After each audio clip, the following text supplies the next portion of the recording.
Kita akan masuk dalam seri yang kedua dari khotbah bulan ini, My Dear Jesus. Yesus kekasihku, Yesus kesayanganku, dan secara khusus di bagian yang kedua ini, saya mau bagikan satu firman Tuhan, judulnya adalah Yesus tiap hari. Oke, kita baca dulu firman Tuhan, Kisah Para Rasul 1 ayat 20 sampai 26.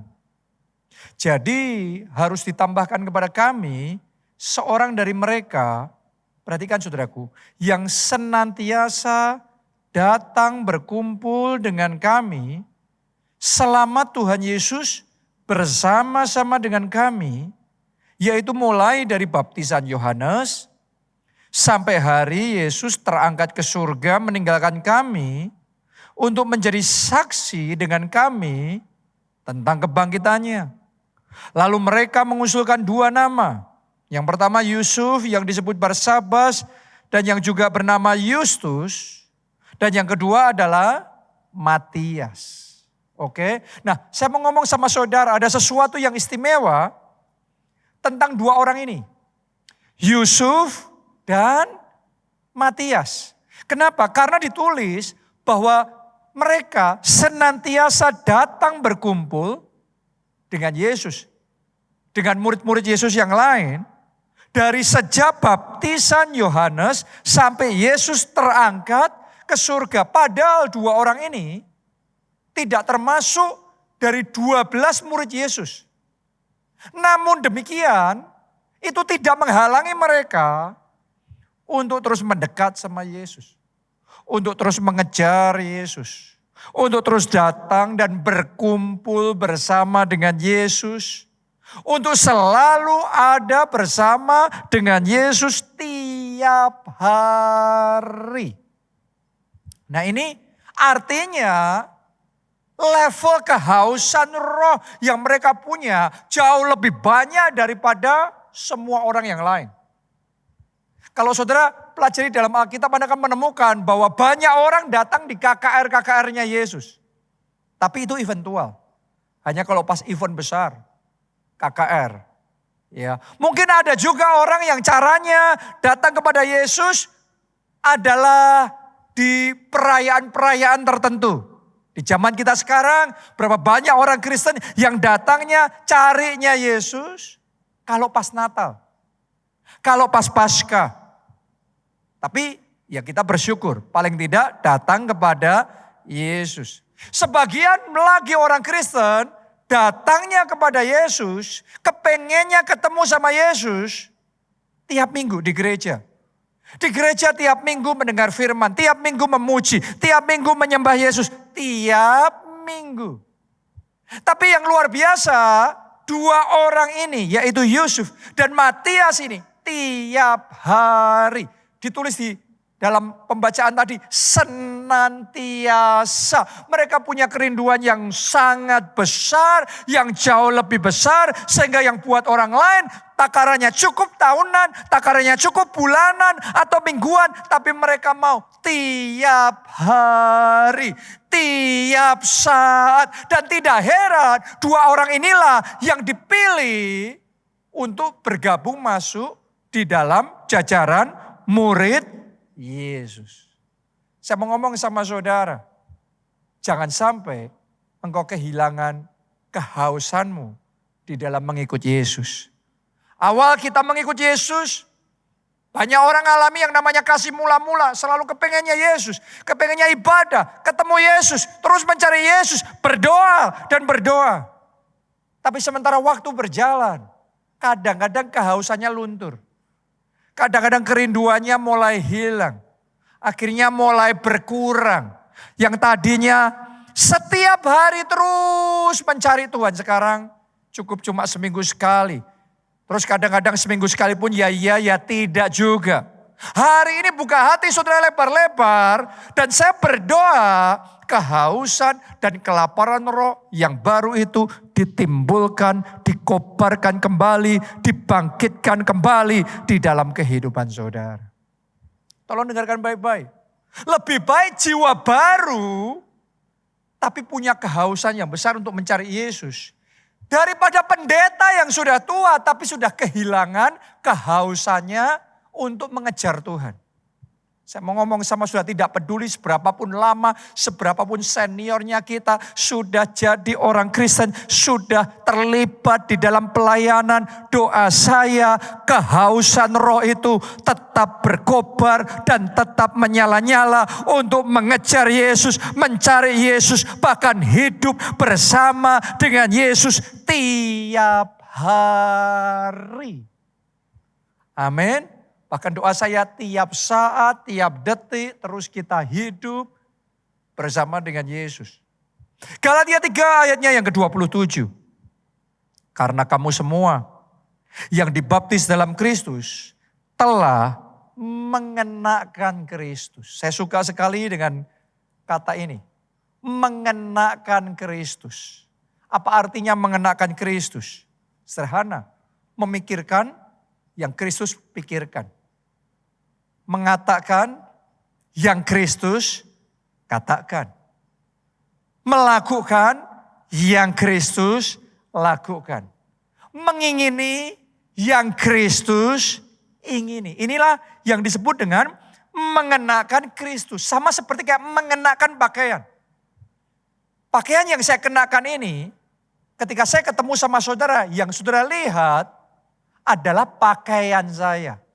Demikian pula kalau kita mengenakan Kristus, kita memperkatakan perkataan Kristus, memikirkan pikiran Kristus, melakukan tindakan Kristus, mengingini keinginan Kristus, maka orang ketemu kita ngelihatnya bukan kita lagi, tetapi Kristus di dalam kita. Saya berdoa mulai hari ini kita selalu mengenakan Kristus tiap hari di dalam kehidupan kita. Sehingga orang lain ngelihat kita bukan lagi kita sendiri, tapi Kristus yang mereka lihat. Doa saya, teman-teman di kantor saudara, melihat Kristus melalui hidup saudara di kantor itu. Kenapa? Karena saudara mengenakan Kristus. Caramu berinteraksi dengan rekan kerjamu. Cara saudara berkata-kata, cara saudara bertindak. Itu Anda mengenakan Kristus. WWJD, what would Jesus do? Apa yang Yesus akan lakukan? Kalau Yesus di kantor saya, kalau Yesus di posisi saya, apa yang Yesus akan katakan, apa yang Yesus akan pikirkan. Itu yang namanya mengenakan Kristus. Doa saya, engkau mengenakan Kristus di kantor itu. Engkau mengenakan Kristus di rumah saudara. Engkau mengenakan Kristus di lingkungan pergaulan saudara. Engkau mengenakan Kristus di kampus di mana engkau studi. Di dalam pergaulan dengan teman-teman kita, dengan keluarga kita. Yang mereka lihat adalah Kristus. Boleh katakan amin? Masalahnya kadang-kadang kita lupa mengenakan Kristus. Sehingga yang muncul kedagingan kita. Yang muncul adalah tabiat lama kita. Ibaratnya kita lupa bawa payung. Padahal hujan. Akibatnya apa? Kehujanan. Sama halnya ketika kita seharusnya mengenakan Kristus. Orang lain dengarnya perkataan Kristus. Ngelihatnya tindakan Kristus. Tapi karena lupa mengenakan Kristus, akhirnya beda yang dilihat. Saya mengaku dosa saudaraku. Kadang-kadang saya juga lupa mengenakan Kristus. Saya masih ingat suatu kali di rumah saya tiba-tiba kaget karena ada orang yang motong taman saya. Itu tanaman saya dipotongin. Kenapa? Ternyata itu orang suruhan tetangga saya yang mau memperbaiki entah kabel teleponnya atau kabel internetnya atau gimana. Ngelewati area saya. Tapi cara memperbaikinya adalah dengan memangkas habis tanaman saya. Jadi dipotong itu. Sampai akarnya terpisah semuanya. Ya pasti mati. Hari itu saya lupa mengenakan Kristus. Saya meledak emosi saya marah-marah. Sehingga akhirnya orang lihatnya bukan Kristus lagi. Tapi kedagingan kita. Karena lupa mengenakan Kristus. Saya juga masih ingat suatu kali saya parkir di satu tempat. Yang saya tidak tahu ternyata setelah itu bangunan di sampingnya ada renovasi. Nah tukangnya bekerja gak hati-hati, itu batu-batu yang dari atas jatuh ke mobil saya. Akibatnya mobil saya jadi kena, mobil saya jadi cacat. Akhirnya saya lupa mengenakan Kristus. Saya emosi, meledak amarah saya marah-marah. Akhirnya yang dilihat oleh orang adalah bukan Kristus, tapi saya. Walaupun setelah itu saya menyesal sekali saudaraku ya. Kadang kita gitu ya, kita kelepasan, tapi setelah itu kita ingat dan kemudian kita menyesal. Tapi hari ini, apapun itu, masing-masing dari kita punya pengalaman yang beda-beda. Di rumah kadang-kadang orang tidak melihat Kristus, tapi orang melihat kedagingan kita. Di tempat kerja kadang orang tidak melihat Kristus, tapi melihat kedagingan kita. Di kampus kadang orang tidak melihat Kristus, tapi melihat kedagingan kita. Hari ini mari buka hati lebar-lebar dan terima pesan firman Tuhan ini. Kenakan Kristus tiap hari dalam kehidupan saudara.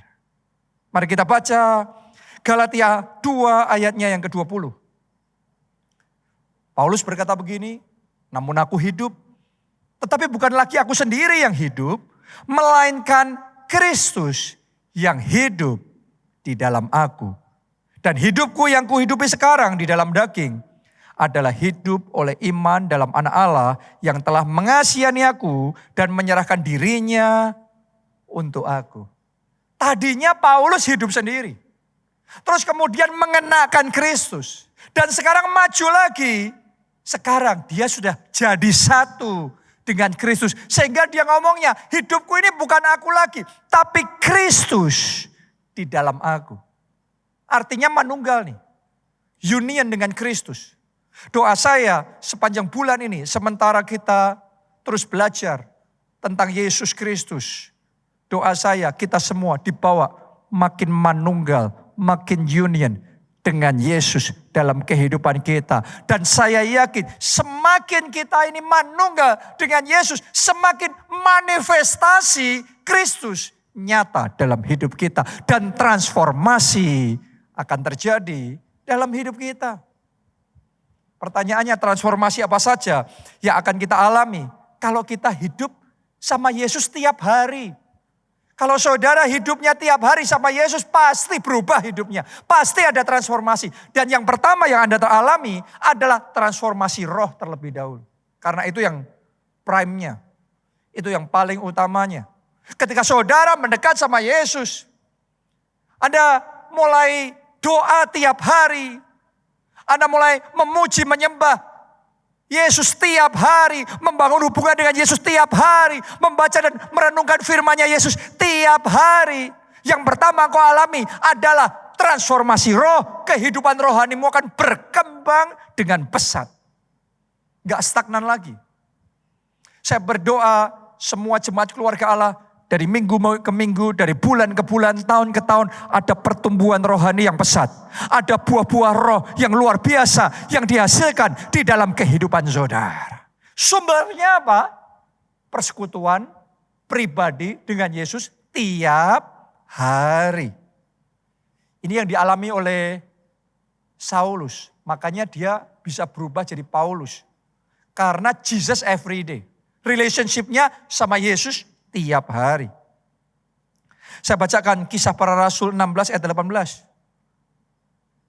Coba Anda lihat ya. Ini Saulus sudah menjadi Paulus. Tadinya Saulus nggak kenal Yesus. Tapi sekarang Paulus hidup bersama Yesus tiap hari. Lihat saudaraku hasilnya. Hal itu dilakukannya beberapa hari lamanya. Tetapi ketika Paulus tidak tahan lagi akan gangguan itu. Ia berpaling dan berkata kepada roh itu. Demi nama Yesus Kristus, aku menyuruh engkau keluar dari perempuan ini. Seketika itu juga keluarlah roh itu. Coba saudara renungkan itu. Ya, jadi Anda akan bisa menemukan di sini bahwa karena Paulus hidup sama Yesus tiap hari, maka kehidupan rohaninya bertumbuh. Maka pengurapan Allah dalam hidupnya, kuasa Allah di dalam kehidupannya makin tebal. Itu sebabnya perkataannya sekarang ada isinya. Kata-katanya sama, tetapi sekarang penuh dengan kuasa. Ada otoritas ilahi. Dan sekali dia menghardik, dicatat di dalam firman Tuhan, bahwa perempuan yang kerasukan roh ular. Jadi dalam bahasa aslinya itu kayak roh ular python. Ya, piton. Itu sekali hardik langsung keluar. Artinya ada kuasa dan otoritas ilahi yang besar yang dimiliki oleh Paulus. Karena dia hidup bersama dengan Yesus tiap hari. Tahukah saudara, yang namanya doa tiap hari, yang namanya merenungkan firman Tuhan tiap hari, yang namanya bergaul dengan Yesus tiap hari, itu bukan sia-sia. Tetapi sementara Anda bergaul dengan Yesus tiap hari, kehidupan rohanimu akan bertumbuh pesat. Pengurapan Allah dalam hidup saudara akan bertambah besar. Kuasa Allah yang diberikan dalam hidup saudara akan bertambah tebal. Sehingga doamu yang sama, perkataanmu yang sama, tindakanmu yang sama. Sekarang powernya berbeda, kuasanya berbeda, hasilnya berbeda, terobosannya berbeda, kemenangannya berbeda. Kenapa? Ada transformasi roh yang besar yang Anda alami di dalam kehidupan saudara. Mungkin sama seperti perempuan itu yang waktu itu dililit oleh roh piton ini. Karena itu dia mulai mengucapkan perkataan-perkataan tenung ya. Karena dikuasai oleh roh ular piton ini. Kadang-kadang dalam hidup kita ada yang namanya peperangan-peperangan rohani tertentu. Bisa jadi saat ini ada peperangan rohani yang Anda hadapi. Ada roh piton yang sedang menyerang dan melilit keuangan saudara. Sehingga akhirnya Anda terpojok dengan yang namanya pinjol, pinjaman online. Atau pay later, buy now, pay later. Dan itu kayak melilit keuangan saudara, menghancurkan dan menghabisi segala sesuatunya. Itu kayak ya sifatnya kayak roh ular piton yang melilit, menyerang dan menghancurkan. Atau bisa jadi yang saat ini diserang adalah kesehatan saudara. Dengan penyakit yang ganas. Dengan kanker yang sangat mematikan itu. Atau bisa jadi saat ini yang mau dipaku dan dihabisi adalah pernikahan saudara. Sehingga suami saudara gak bisa lepas dari yang namanya perselingkuhan. Dari yang namanya perjinahan dan kecanduan itu. Atau bisa jadi saat ini yang ditarget adalah anak saudara. Dengan yang namanya narkoba, pergaulan bebas. Atau mungkin Anda sendiri yang saat ini jadi incaran, jadi sasarannya. Sehingga saudara ada banyak santet yang ditujukan sama saudara, mimpi buruk, stres, depresi, semuanya itu kayak ular python yang melilit, terus kemudian menyerang dan maunya menghancurkan hidup. Tapi hari ini saya mau katakan sama saudara, kalau Anda mendekat sama Yesus, hidup bersama Yesus tiap hari, maka kehidupan rohmu akan bertumbuh, manusia roh saudara akan bertambah besar, kuasa dan urapan Allah yang diberikan dalam hidup saudara akan berlipat kali ganda. Dan ketika engkau berdoa, menghardik roh ular piton itu di dalam nama Yesus, dengarkan baik-baik, apapun itu bentuk serangannya akan digagalkan, akan dihancurkan. Sehingga terobosan rohani yang besar terjadi di dalam kehidupan saudara. Jadi bergaulah bersama dengan Yesus tiap hari. Dan alamilah kuasanya nyata, transformasi rohani terjadi dalam hidup saudara. Hidup penuh dengan kuasa Allah. Penuh dengan mujizat, penuh dengan keajaiban, dimulai sekarang dalam nama Tuhan Yesus. Itu yang pertama. Transformasi yang kedua yang akan kita alami kalau kita bergaul bersama Yesus tiap hari adalah transformasi kepribadian. Kenapa? Karena kita itu berubah sesuai dengan pergaulan kita. Orang ngomong begini, kasih tahu saya 5 orang yang paling dekat sama saudara. 5 orang yang paling banyak Anda dengarkan, paling banyak mengisi pikiran dan hati saudara. Maka seperti itulah kehidupan saudara. Seperti itulah masa depan saudara. Artinya hidup kita ini akan diubah sesuai dengan pergaulan kita. Demikian pula kalau kita bergaulnya dengan Yesus, maka nanti sifat-sifatnya kita akan berubah. Kepribadiannya kita akan berubah seperti kepribadian Yesus. Itu yang dialami oleh Saulus. Sejak dia ketemu Yesus. Sejak dia mendekat sama Yesus. Sejak dia bergaulnya sama Yesus. Berubah total. Paulus berubah total. Tadinya Saulus, sekarang berubah jadi Paulus. Pribadi yang baru. Orang lihatnya bukan Saulus yang lama. Orang lihatnya Paulus yang baru. Itulah pribadi karakter ilahi Kristus Yesus ada di dalam kehidupannya. Mulai muncul satu demi satu. Sama halnya dengan kita. Kalau kita baca Alkitab dengan sungguh-sungguh. Terus kita bergaul dengan Yesus, maka hari demi hari sifat kita, kepribadian kita akan mulai dibentuk. Sama seperti kepribadian Yesus. Yesus itu di satu sisi tegas, di sisi yang lain dia hangat. Ya kadang orang hanya dapat tegasnya saja, tapi dingin. Kadang orang hanya dapat hangatnya saja, tapi enggak tegas. Makin kita bergaul sama Yesus, kita punya dua-duanya, kita punya lengkap. Di satu sisi kita tegas, di sisi yang lain ada kasih, ada kehangatan. Doa saya, papa-papa di tempat ini jadi pribadi yang tegas tapi penuh dengan kehangatan. Para pemimpin di tempat ini, para direktur, para CEO di tempat ini, saudara tegas tetapi punya kasih, ada kehangatan karena kepribadian Yesus terpancar di dalam kehidupan saudara. Yesus ini pribadinya dia tulus. Tapi dia tidak mengizinkan dirinya diakali, dipermainkan oleh orang lain. Makanya Tuhan Yesus mengajarkan kita harus tulus seperti merpati, cerdik seperti ular. Ada orang itu hanya tulus saja, tapi enggak cerdik. Makanya diakalin terus. Ada orang yang cerdik, tapi enggak tulus. Malah bahaya, ngakali orang, mencelakakan orang. Tapi kalau saudara bergaul bersama dengan Yesus, tambah dan tambah dekat, hari demi hari Anda akan tambah cerdik. Tambah cerdik, tambah cerdik. Bukan cuma itu aja, hari demi hari, hati saudara motivasinya akan tambah dimurnikan. Tambah tulus, tambah murni ada dalam hidup saudara. Jadi tulus seperti merpati, cerdik seperti ular. Dan Tuhan pakai saudara untuk melakukan perkara-perkara yang luar biasa. Hal itu hanya bisa terjadi kalau kita bergaul bersama dengan Yesus tiap hari. Anda boleh baca dalam Alkitab, nanti saudara akan menemukan lagi kepribadian Yesus. Di satu sisi dia berani memberi kepercayaan yang besar kepada orang lain, kepada murid-muridnya. Tapi di sisi yang lain dia tidak mau mempercayakan dirinya kepada mereka. Nah banyak orang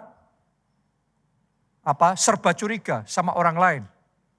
Tapi ada sebagian lagi yang tidak pernah bisa mendelegasikan, mempercayai orang lain. Kita butuh keseimbangan. Di satu sisi harus berani memberi kepercayaan kepada orang lain. Tapi di sisi yang lain kita harus tahu hanya Tuhan yang bisa kita percaya. Karena itu jangan percayakan dirimu kepada manusia. Jadikan Yesus andalan saudara. Jadikan Yesus pengharapan dan pertolongan. Satu-satunya sahabat sejati yang bisa dipercaya di dalam kehidupan saudara. Nah perubahan kayak gitu terjadinya kalau kita bergaul bersama dengan Yesus. Pak Obaja, gembala kita juga sama. Waktu masih remaja karena masalah yang dia alami, akhirnya dia punya kepribadian yang minder, pemalu. Nah ini sudah kayak terbentuk, kayak tercetak. Situasinya yang membentuk seperti itu. Sampai kalau ada keluarga yang datang ke rumah, harusnya kan ditemuin. Tapi tidak. Malah sembunyi di kamar. Di bawah kolong ranjang. Kenapa? Karena mindernya. Karena rendah dirinya. Karena saking pemalunya. Sampai akhirnya dia berjumpa dengan Yesus. Yesus jamah hidupnya. Dan sejak Pak Obadja terima Yesus sebagai Tuhan dan Juru Selamat, Pak Obadja mulai hidup mendekat dengan Yesus. Mulai hidup bergaul karib tiap hari dengan Yesus. Dan ternyata sifat pun, orang dunia ngomong watak gak bisa berubah, sifat gak bisa berubah. Tetapi di dalam Yesus semuanya bisa dirubah. Pak Obadja yang tadinya minderan, yang begitu pemalu, sekarang terima impartasi sifat ilahi dari Yesus. Yesus itu berani seperti singa dari Yehuda. Dan keberanian seperti singa dari Yehuda, itu yang diimpartasikan kepada Pak Obadja. Sehingga rasa mindernya dihancurkan. Semua yang menghalangi, membatasi dia untuk bisa maju lebih lagi di dalam rencana Tuhan dihancurkan. Dan Tuhan berikan keberanian seperti singa Yehuda. Sehingga Pak Obadja berani untuk maju, berani untuk melayani, berani untuk jadi berkat buat banyak orang, berani untuk jadi saksi Kristus sampai ke bangsa-bangsa. Kenapa? Karena ada impartasi kepribadian ilahi Yesus yang diimpartasikan dalam hidupnya. Saya berdoa kita semua hari demi hari kepribadiannya makin serupa dengan Yesus. Makin segambar dan serupa dengan pribadi Yesus. Tidak kita tetap sama. Sekian lama ikut Yesus tapi gak ada perubahan. Mulai hari ini orang lihat kita. Orang lihat Yesus. Orang dengar perkataan kita. Orang dengar perkataan Yesus. Orang ngerasain pribadi kita. Orang semakin merasakan ada kepribadian Yesus yang semakin terpancar jelas. Dan semakin kuat di dalam kehidupan kita. Yang ketiga, kalau kita bergaul bersama dengan Yesus, kita mengalami yang namanya transformasi perkataan. Saudara harus ngerti loh, perkataan kita ini perlu untuk dirubah. Kenapa? Kita baca dulu Yakobus 3 ayat 7-8. Semua jenis binatang liar, burung-burung serta binatang-binatang menjalar dan binatang-binatang laut dapat dijinakkan dan telah dijinakkan oleh sifat manusia. Ayat 8. Tetapi tidak seorang pun yang berkuasa menjinakkan lidah. Ia adalah sesuatu yang buas, yang tidak terkuasai, dan penuh racun yang mematikan. Makanya banyak orang dalam hidupnya karena gak bisa menguasai lidah, akhirnya muncul banyak konflik. Bermasalah sama keluarganya sendiri. Bermasalah sama anaknya, sama orang tuanya. Bermasalah sama rekan kerjanya di kantor. Bermasalah sama sesama jemaat di gereja. Sesama teman kelompok sel, teman pelayanan. Di mana-mana masalah. Kenapa? Urusan lidah.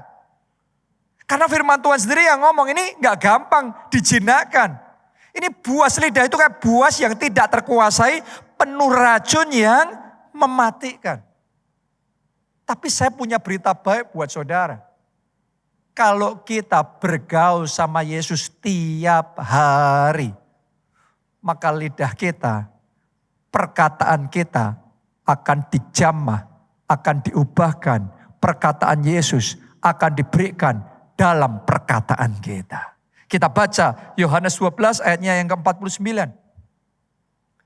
Sebab aku berkata-kata bukan dari diriku sendiri, tetapi Bapa yang mengutus aku, dialah yang memerintahkan aku untuk mengatakan apa yang harus aku sampaikan. Lihat, jadi karena Yesus bergaul tiap hari, tiap saat sama Bapa, dia berkata-katanya bukan dari dirinya sendiri, tapi memperkatakan yang Bapa suruh dia perkatakan, suruh dia sampaikan.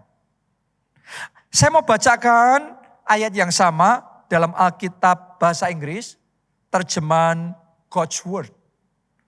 Ditulis begini, I have not spoken on my own. Aku gak bicara dari diriku sendiri.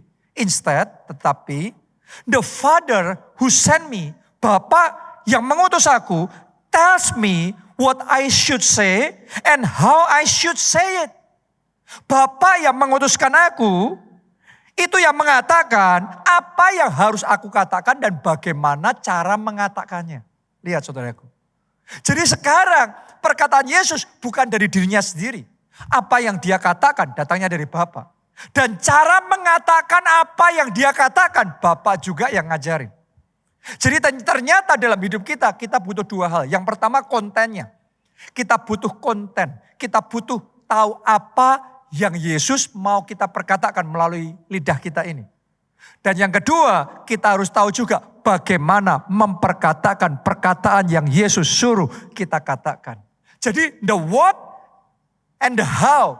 Jadi apa dan bagaimana memperkatakan, itu akan Dia berikan dalam hidup kita. Sementara kita bergaul tiap hari bersama dengan Yesus, lidah kita akan diambil alih, di bawah kendali Yesus. Sehingga perkataan kita bukan dari kita sendiri, tetapi Yesus yang menaruhnya, yang memperkatakannya melalui kehidupan kita. Jadi mulai hari ini buat saudara yang biasanya sering uring-uringan dan marah di rumah, di kantor, di lingkungan di mana Anda berada, mulai hari ini saya ajak saudara ambil tekad bulat, menyerahkan lidah saudara di bawah kendali Tuhan Yesus. Sehingga mulai hari perkataan saudara gak sama lagi. Terjadi transformasi dalam perkataanmu. Ada perubahan mulai hari ini yang kau perkatakan adalah firman Allah. Perkataan yang positif, perkataan yang tegas, tetapi perkataan yang penuh dengan kasih, perkataan damai sejahtera, perkataan yang membangun, menghibur, perkataan yang menguatkan. Buat saudara yang selama ini terbiasa untuk berkata-kata kotor, kebun binatang, perkataan mesum, dan seterusnya, mulai hari ini ambil komitmen lidah saudara sepenuhnya di bawah kendali Tuhan Yesus. Mulai hari ini yang keluar dari perkataan saudara, kontennya datangnya dari Tuhan Yesus. Dan cara mengatakannya seperti yang diajarkan oleh Tuhan Yesus. Perkataannya lemah lembut, perkataannya positif. Atmosfernya bagus. Karena kontennya, the what-nya, apa yang harus kita katakan dan bagaimana memperkatakan. Asalnya dari Tuhan Yesus. Oke? Buat saudara yang biasanya menyindir-nyindir, perkataannya tajam, didengar orang lain, orang jadi gampang kepahitan, sakit hati karena perkataan kita yang begitu tajam. Saya ajak saudara berdoa dan serahkan lidah saudara sama Tuhan Yesus. Supaya mulai hari ini ada transformasi yang terjadi. Mulai hari ini perkataan kita, perkataan yang baik. Perkataan kita, perkataan yang penuh dengan kasih. Perkataan yang indah, yang membesarkan hati, yang menghibur dan menguatkan banyak orang. Itu transformasi dalam perkataan. Yang keempat sekarang, kalau kita bergaul dengan Yesus, maka kita akan mengalami yang namanya transformasi hikmat. Artinya hikmat kita nggak sama lagi. Tapi kita diajarin. Ada transfer hikmat dari Yesus. Sehingga kita bisa tahu apa yang harus kita lakukan. Kita tahu perkataan seperti apa yang kita harus ucapkan. Kita tahu siapa yang harus kita ketemui. Jalan apa, solusi gimana yang harus kita ambil untuk mengatasi situasi yang sedang kita hadapi saat ini. Semuanya itu butuh hikmat dari atas. Kalau saudara bergaul dengan Yesus tiap hari, selalu akan ada hikmat tiap hari tersedia dalam hidup saudara. Kita baca Kisah Para Rasul 22 ayatnya yang ke-25. Tetapi ketika Paulus ditelentangkan untuk disesah, berkatalah ia kepada perwira yang bertugas, bolehkah kamu menyesah seorang warga negara Rom, apalagi tanpa diadili? Sampai di situ. Saudara harus tahu kisah ini. Sebenarnya waktu itu Paulus sudah ditangkap, hendak disesah, hendak dianiaya. Jadi keadaannya sangat terdesak. Tapi di dalam keadaan yang terdesak itu tiba-tiba dia kepikir dan dia dapat satu ide, dapat satu hikmat untuk berkata, bolehkah kamu menyesah seorang warga negara Rom apalagi tanpa diadili? Karena undang-undangnya pada waktu itu untuk warga negara Rom gak boleh langsung asal, harus pengadilan dulu, keputusan baru boleh ada hukuman seperti itu. Tapi mereka langsung lompat. Awalnya gak kepikir. Sekarang tiba-tiba dalam kondisi yang kritis itu hikmat muncul. Kepikir saudaraku, yang tadinya gak muncul, sekarang muncul. Begitu dia berkata-kata, situasi berbalik, orang kaget. Ternyata ini warga negara Rom. Waduh, kita sudah berbuat salah. Itu prajurit-prajurit yang di situ langsung minta maaf, langsung tiba-tiba berubah jadi baik. Jadi hikmat yang didapatkan oleh Paulus sanggup membalikkan keadaan. Saya mau ngomong sama saudara, kalau engkau bergaul dengan Yesus tiap hari, itu bukan sesuatu yang sia-sia. Anda akan menikmati hikmat yang diberikan Yesus selalu tersedia dalam hidup saudara. Sepanjang hari ketika engkau berurusan dengan orang-orang di sekelilingmu, ketika engkau harus menghadapi masalah-masalah yang terjadi di dalam keluarga, dalam kesehatan, di dalam pekerjaan. Saya mau katakan sama saudara, engkau tidak dibiarkan sendiri, tapi Yesus akan memberikan hikmat. Dan dengan hikmat itu terjadi pembalikan keadaan. Saat saudara negosiasi, Yesus bisa kasih hikmat loh. Sehingga Anda negosiasinya kayak dapatnya, dealnya, jadinya kayak nggak masuk akal. Tiba-tiba bisa dapat separuh harga, kayak nggak mungkin kan. Masa nawar sampai separuh harga, dapat lagi.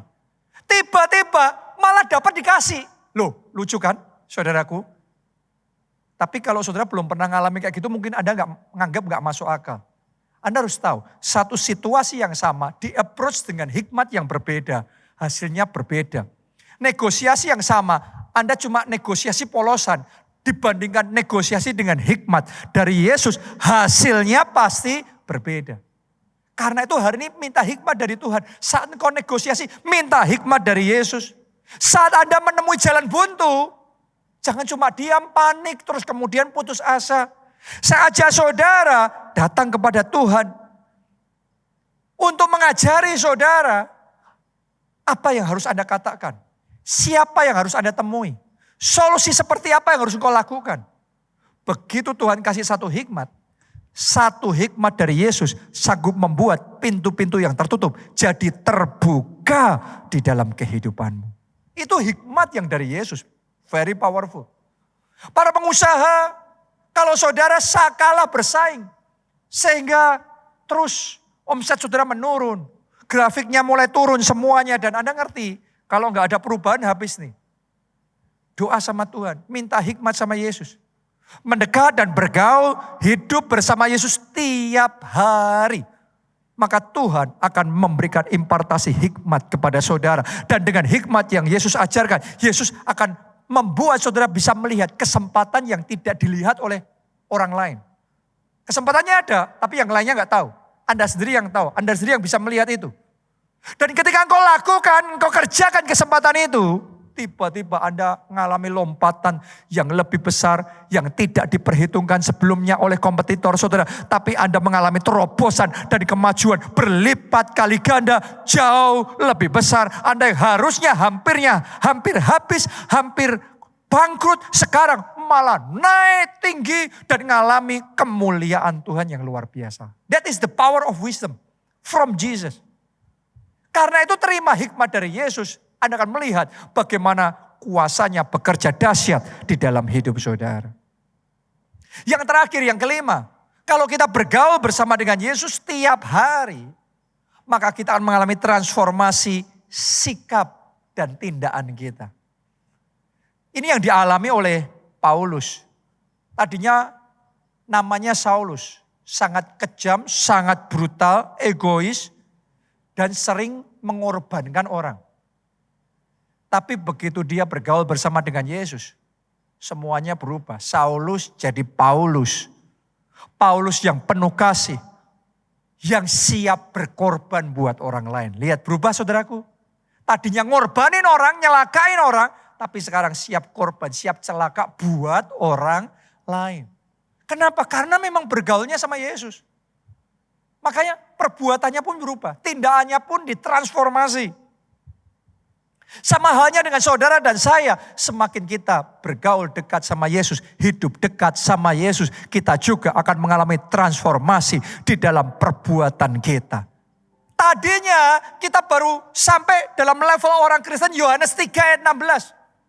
Karena begitu besar kasih Allah akan dunia sehingga dikaruniakan anaknya yang tunggal, sehingga barang siapa yang percaya tidak binasa, melainkan beroleh hidup yang kekal. Jadi levelnya adalah Allah yang mengasihi kita. Allah yang berkorban buat kita. Itu awal perjalanan kita ikut Yesus. Tapi kalau kita semakin dekat sama Yesus, bergaul bersama Yesus tiap hari, maka kita akan naik level. Dari Yohanes 3 ayat 16, jadi 1 Yohanes 3 ayat 16. Saya bacain ya. Demikianlah kita ketahui kasih Kristus, yaitu bahwa ia telah menyerahkan nyawanya untuk kita. Perhatikan, jadi kita pun wajib menyerahkan nyawa kita untuk saudara-saudara kita. Kalau tadinya kita maunya hanya Allah yang berkorban dan menyelamatkan kita. Sekarang kita mengalami transformasi bersama Yesus, gantian kita yang berkorban dan membawa keselamatan bagi orang lain. Transformasi terjadi ketika kita bergaul bersama dengan Tuhan Yesus. Hidup kita bukan tentang diri kita saja sendiri, tapi hidup kita jadi berkat. Saudara mau jadi berkat? Tahukah saudara salah satu jadi berkat yang paling Tuhan mau dalam kehidupan kita adalah jadilah ketua kelompok sel, KKS. Kenapa saya ngomong begitu? Karena kalau saudara jadi KKS, pasti berubah. Tadinya maunya cuma diperhatikan. Sekarang Anda yang jadi KKS, Anda belajar memperhatikan. Tadinya KKS saudara yang harus memastikan semuanya, menggembalakan anggota kelompok selnya. Sekarang Anda yang jadi KKS, gantian Anda yang menggembalakan dan memastikan anggota kelompok saudara, memuridkan mereka supaya mereka bertumbuh. Tadinya kita cuma mau diberkati, sekarang kita juga mau jadi berkat. Tadinya kita yang didoakan, sekarang kita yang mendoakan. Tadinya kita dilayani, sekarang gantian kita melayani. Karena itu saya mau ajak saudara yang bahkan sampai saat ini belum ikut kelompok sel. Ayo ambil langkah pertama, ikut komsel. Boleh gak ngomong kiri kanan saudara? Ikut komsel. Ayo katakan kiri kanan, ayo komsel. Itu langkah pertama. Buat yang belum, ayo komsel. Buat yang sudah, saya ajak saudara jadi KKS. Hidup kita harus mengalami transformasi. Ketika kita bergaul bersama dengan Yesus tiap hari. Anda mau itu? Anda percaya siapa yang mengalami transformasi bersama dengan Yesus?